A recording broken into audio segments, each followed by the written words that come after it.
you trying to decide between building or purchasing a full-size moonboard or a mini moonboard? If so, you're in the right place. I'm going to spend the next couple minutes talking about my experience building and climbing on both boards, so it hopefully makes your decision a little bit easier.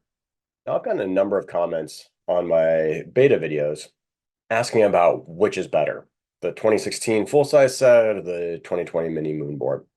And the reality is both have their own strengths and weaknesses, and a lot depends on what sort of space you have. Now, I am no Ravioli Biceps or Sierra Blair. I'm not a professional climber, and up until a couple of years ago, I wouldn't have even considered myself a boulderer. So my experience on the moonboard and my experience climbing on the moonboard might not be reflective of someone who's climbing harder. Now, I'm going to break down the comparison of the two moonboards into two broad groups: the build of the board, or the technical characteristics of the board, and then the climb of the board, or how it feels to climb on the board itself. Let's talk about the build of the board first. There's a definite difference in the height of the board in the space that you can use. The height of the 2016 board tops out around 10 foot 4 inches, plus or minus additional space on top for your framing, while the mini moonboard tops out at 7 feet 4 inches. So there's about a 3-foot height difference there. The width of the two boards is equivalent. I will say that the 2016 board and the framing associated with it is harder to put up if you're just one person doing it. The mini moonboard I found fairly easy to set up just by myself. Given the size of the 2016 set, I find that I need more pads to pad that set than I do my mini set. So the mini set, you can get away with fewer pads. Structurally, I think there's more weight put on the surrounding infrastructure of your garage or your house with the 2016 set than the mini moonboard set. Again, I am not a engineer, so I have no formal training in this, but it just makes sense that if you have more wood hanging from your structure, it's going to put more stress on the structure. From a build standpoint, one of the differences between the 2016 set and the 2020 mini moonboard set is that the height of the footplate is a lot shorter. I have found that it's harder to get the footholds tightened on the mini moonboard set than it is on the larger 2016 set. So I have to be intentional about making sure the feet aren't spinning before each of my mini moonboard sessions. Again, it's not a deal breaker, it's just something to consider. Let's start talking about how the board actually climbs. On the 2016 set, all 140 holds are plastic, so it can be a little bit tough on the skin over the time. In the mini moonboard set, for the 2020 holds, only 38 of the 120 holds are plastic.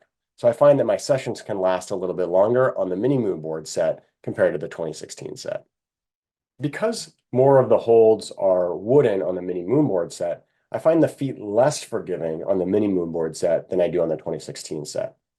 As I mentioned, all of the holds are plastic on the 2016 set, so the feet are actually pretty good once you start getting up on the board. On the 2020 set, you have a lot of wooden holds, so you have to be a little bit more precise with your feet. I think the breadth of the problems that are available to you is much wider on the 2016 set. The 2016 set has been around far longer than the mini moonboard set has, so there's a lot of benchmarks and a lot of validated benchmarks. On the flip side, the mini moonboard set has the opportunity to set a lot of problems and really make an impact in the moonboard community by setting great benchmarks. As I mentioned earlier, there's 2 rows of foot chips on the 2016 set, while there's only 1 on the mini moonboard set.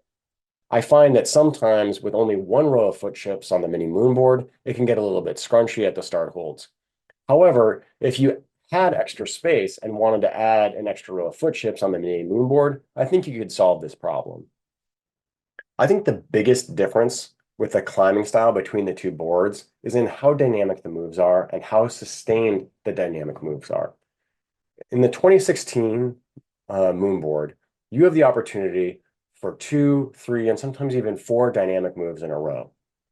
Realistically, on the mini Moonboard set, you max out at 1 or 2 big dynamic moves.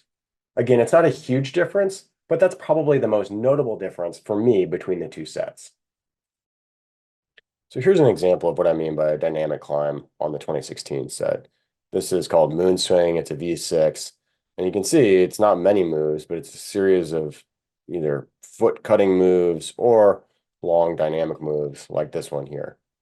The reality is you just won't get that on the mini-Moonboard set. And even a climb like Air Force Moldova Morpho, this V7, like these are a series of pretty long moves, particularly this last one. And again, this kind of long feet cutty climbing isn't really what you see on the mini-Moonboard. In general, when I'm thinking about the cruxes of the climbs between the 2016 set and the 2020 set, I feel like a lot of the cruxes on the 2016 set for the problems tend to be longer moves to small holds, whereas in the 2020 mini-Moonboard set, it's more of a body positioning issue. You're not necessarily having to make huge moves between holds, but the body position becomes quite important on the shorter moves that you're having to make. Here's an example of, I think, some climbing that's a little bit more consistent on the mini. Here's Be Like Moonwater, V7, and you can see it's not super long, but there's a lot of body tension that's required to keep your feet off the ground. Here's another great example of sometimes the scrunchy climbing that you get on the mini-Moonboard. This is hashtag Fatima V7, and you can see I've had to do a number of moves in a fairly small distance to get my body in line and in place for the holds that I need.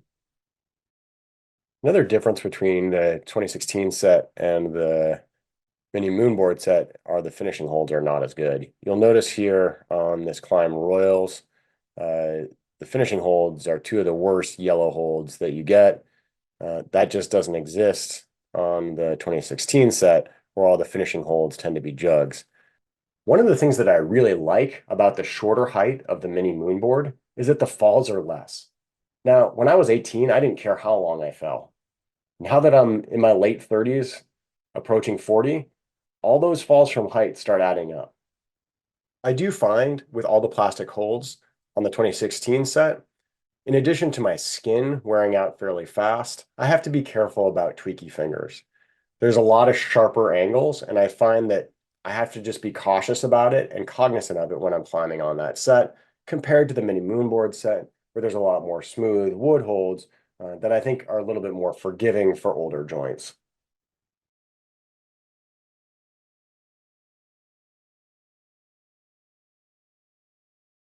So the question that you're here for is, what moonboard should I build? Now, if you have unlimited space, I think the best bet is going to be going with one of the full-size moonboard sets. However, you will not go wrong if you don't have enough space for one and you can only build the mini-Moonboard. The mini-Moonboard is a great training tool in and of itself. If that was the only thing that I had, I would still be more than happy. Thank you so much for joining me today for the comparison video between the 2020 mini-Moonboard and the 2016 full-size Moonboard. Hopefully this helps in your decision about which moonboard you want to get. If it does, make sure to let me know in the comments below and like and subscribe.